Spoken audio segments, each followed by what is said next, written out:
سلامونه ګلونو زده کوونکو په خیر راغلی هر کله راشئ راتګ مو زموږ په لیمو هیله ده چې ټول درانه زده کوونکي ستاسو فامیل کورنۍ ټول ښه وي دا ځل بیا یو ځل قدیر الله شیرزوی ستاسو سره په دې درس کې حاضر شوی یم دا ځل به بیا هم موږ په پښتو مضمون د دوهم ټولګي کې تم کیږو او درس به وایو انشاءالله چې تاسو به ښه یاستئ کورنۍ دنده مو ترسره کړې وي صحیح ده بالکل مننه درنو زده کوونکو دا ځل به موږ کوم لوست ولو لوست په څلورم لولو دلته لیکل شوی دی او همدارنګه دویم ټولګی دی او مخ لسم دی او عنوان هم ډیر جالب او په زړه پورې عنوان دی چې هغه عنوان څه شی دی د ځای ټولول البته تاسو سره به دا پوښتنه پیدا شي چې د ځای ټولول او هغه هم په کتاب کې د دې اصلا معنا څه ده ولې موږ ځای ټولو ځای خو هر څوک ټولوي د دې معنا چې ده خو مخکې له دې نه چې درس ته لاړ شو هیله ده چې تاسو سره به دا کتاب وي د تاسو د خپل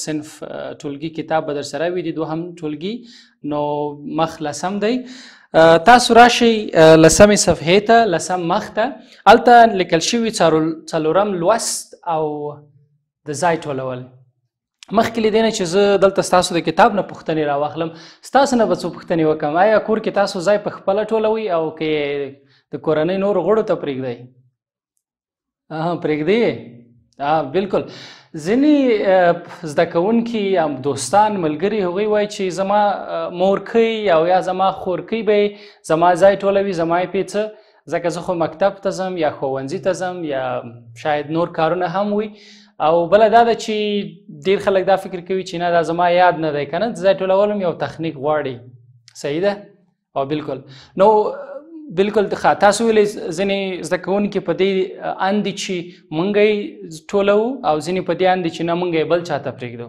دا خو صحیح ده خو د دې نه مخکې د ځای اچول هم دي تاسو ځای په خپله اچوئ که د کور نور غړي درته اچوي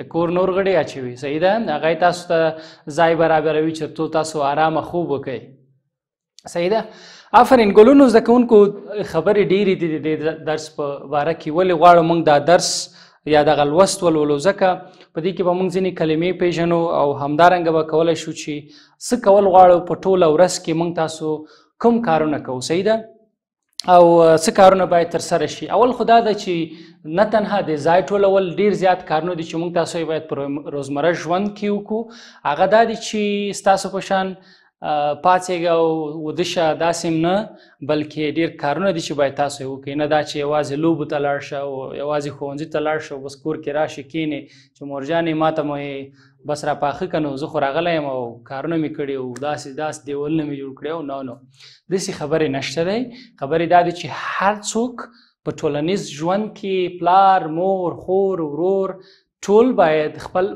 مسؤلیتونه او دندې وپېژني صحیح ده نو د دې درس چې موږ تاسو یې همدا اوس لولو ورباندې بوخت یاستو په دې کې به موږ تاسو دا وپېژنو چې د هر چا دندې څه شی دي چې زموږ تاسو ډېر تمرکز به یا ټینګار به په ځای ټولولو باندې وي معنا دلته دا ده چې که چیرته تاسو خپل مسؤلیت وپېژنئ نو ستاسو ورځ به ښه تېره شي مثلا د مورکۍ چې کوم کارونه ترسره کوي هغه د هغې مسؤلیت دی چې هغه باید شی وکړي او همدارنګه ستاسو مسؤلیت د پلارجان مسؤلیت ستاسو د خور مسؤلیت ستاسو د ورور مسؤلیت شی دی مثلا تاسو که اول سهار راپاڅېږئ تاسو څه کوئ دلته پوښتنه هم لیکل شوې اول بس دا پوښتنې پورتنی رسم کې تاسو چې په کتاب کې در سره شته دی په لسمې صفحه کې وایي تاسو په دې رسم کې څه وینئ ګورئ په دې رسم کې یوازې یوه میرمن ده اتاق دی او هغه په ځای باندې مصروفه ده هغه څنګه کوي برابروي یا یې هم ټولوي یا یې هم جوړوي اوس مطلب دلته دا ده چې عموما دغه دنده ښځینهو ته ډېره زیاته راجع کېږي چې هغوی باید دغه کار وکړي خو نه داسې هم نه ده باید د یو انسان په حیث باندې د ټولنیز ژوند کې چې موږ تاسو په ټولنیز ماحول کې چې ژوند کوو باید په دې وپوهېږو چې زموږ دندې هم بدون د دې نه چې درس یا ښوونځي ته لاړ شو نورې هم شته دی او خپل درسونه څنګه کو ځکه که موږ چیرته مسؤلیت ونه پېژنو نو زموږ تاسو د چاپېریال یا ماحول یا خپل اتاق څخه به داسې یو شی جوړ شوی وي صحیح ده. اوس تاسو دې اتاق ته وګورئ، په دې اتاق کې یا په دې کوټه کې چې مونږ وایو په دې اصطلاح باندې بیخي ګډوډي ده، هیڅ شی هیڅ څیز په ځای باندې پروت نه دی او هر چا چې هر شی کارولی همغه ځای کې غورځولی دی. دا ولې؟ دا په دې معنی چې دلته د مسؤلیت پیژندنه نشته دی. یعنی که یو ورور راځي مثلا د یو کمپیوټر څخه استفاده کوي چې دلته شته پکې، نو هغه کمپیوټر همداسې پرېږدي، تارونه یا شي چې په کار وي هملته پرېږدي. بل یو ورور راځي هغه د تشناب د وسایلو څخه استفاده کوي یا خپل لباس بدلوي، پاک لباس اغوندي، ښوونځي ته ځي، هغه نور لباسونه یې په ځمکه غورځوي. نو تاسو وګورئ دا مسؤلیت نشو. که چیرته یو ورور یعنی تاسو خپله اتاق ته لاړ شئ او هغه کالي چې تاسو غواړئ چې تبدیل کړي د ښوونځي دپاره یا هم د ښوونځي کتابونه وي هغه راواخلئ په خپل ځای باندې کیږدئ، نو دا به زموږ دپاره غټ مسؤلیت تاسو ادا کړی وي. ځکه مورکۍ نور مسؤلیتونه هم لري، زموږ تاسو خورکۍ نور مسؤلیتونه هم لري. ځکه ستاسو مسؤلیت دا دی چې دغه خپل اتاق څنګه منظم وساتو. نه تنها اتاق، ځکه که تاسو خپل اتاق منظم وساتئ په دې معنا دا ده چې دغه بیرونی چاپیریال هم تاسو څنګه کړی بیخي منظم ساتلی، او دا ستاسو په ذهن باندې اغیز کوي، تاثیر کوي. معنا دا ده چې ستاسو ذهن به ټوله ورځ د زیات ستړتیا احساس به کوئ، ستړي به یاستئ، کار ته به مو زړه نه ښه کوئ چې پرېږده دومره شیان ګډوډي، نو زه نه غواړم چې دا کار وکړم. خو مخکې مې ویلې که چېرته مسؤلیتونه جوړ شي نو دغه یو منظم اتاق چې د هر شي دپاره مثلا شاید تاسو المارۍ ولرئ، زموږ تاسو ډېرو اطرافو سیمو کې په دیوالونو کې المارۍ شته دی، کیدای شي هملته د هر شي دپاره خپل ځای. اوس وګورئ په دې ځای کې هر شی خپل منظم ځای باندې ایښي، که هغه کتابونه دي، که هغه بیکونه دي، که هغه بوټان دي، که هغه هر شی دي، دغه اوس ډېر زیات منظم دی. په دې کې ګټې څه شی دي؟ ګټې پکې یو دا ده چې تاسو نه به هېڅکله کوم شی چې تاسو په کار وي ستاسو د لاسه نه ورکېږي، یعنی کولی شي په اساني سره هغه شی څنګه کوي پیدا کوي. بله دا ده چې ستاسو څیزونه یا وسایل چې کوم دي هغه به ورکېږي نه، ستاسو نه به ورک نه وي. کله چې تاسو په عجله کې یاست، منډه کې یاستئ، نو هېڅکله به تاسو نه دا شیان نه ورکېږي. زه مطمئن یم چې تاسو کله مکتب ته راځئ، یاره مورې زما کتابونه چیرته دي، او د خیره سره منډه نه، داسې مسئلې نشته دی. دقیق باید اوسیږي، چیرته مو چې کتاب راخیستی هملته باید کېښودل شي.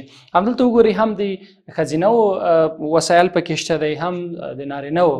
یعنی معنا دا ده چې د هر شي دپاره باید ځای څنګه وي مشخص شي. بله موضوع دا ده، صحیح د ځای خو به ټولوو یا به وده کېږو هم.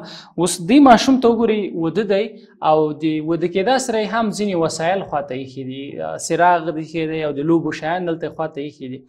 دغه انځور چې تاسو یې ګورئ اکثره وخت ډېر زده کوونکي فکر کوم تاسو به هم همدا عادت لرئ، کله مو چې یو نوی څیز واخیستی د بازار نه، او یا کوچني موټر مو واخیسته، یا مثلا بل داسې یو نوی شی واخیسته، نو عموما زده کوونکي ډېر زیات خوشحاله چې ما داسې یو شی اخیستی دی چې بیخي ډېر زیات ښه دی.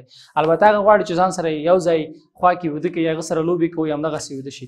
دا تر ټولو نه خطرناکترین کار دی، او دا هېڅکله مه کوئ. ځکه د شپې چې کله تاسو وده کېږئ، خدای مه کړه که تاسو چېرته په اړخ باندې په همغه شي تاسو به خپل ځان په هغه باندې ډېر زیات زخمي کوي یا به هم ستاسو خوښ کړي. او بل دا ده چې ستاسو د خوب د نارامه کېدو سبب هم ګرځي.